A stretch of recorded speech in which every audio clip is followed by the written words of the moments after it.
Maraka fought her way through the dense undergrowth at the crest of the hill, cursing at the birds clinging to her jet black fur and the thorns that found their way unerringly into her paws. Finally, she broke free and looked upon the narrow valley pass below.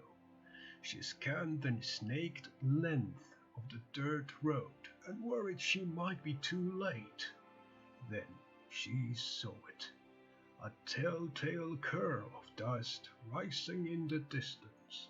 They would pass below her in a matter of minutes. She quickly stole down the slope, weaving between bracken and bramble. Pausing only once, she reached a small outcrop not far from the foot of the hill. She ducked behind the rock just as three men on horseback trotted around the bend of the road. The sun was at her back, the view in front of her unobstructed, the elevation favorable. There was a fair breeze, but she would compensate for that.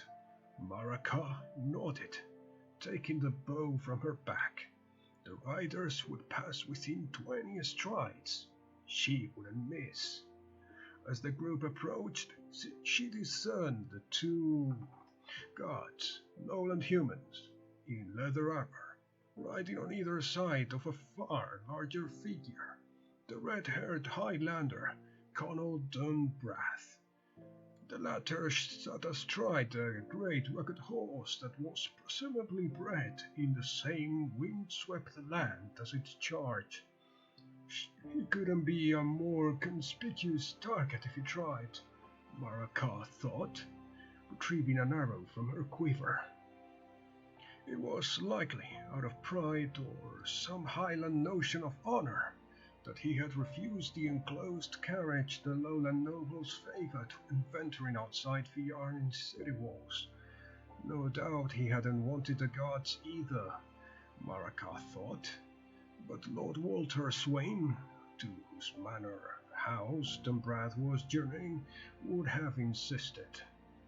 Dunbrath had been in Fiarn for a month, serving as an emissary and trading his clan's deer, goats, and rice, as might be expected for one who had exchanged the bleak moors and itinerant simplicity of his home country for a thronged city in the lowlands.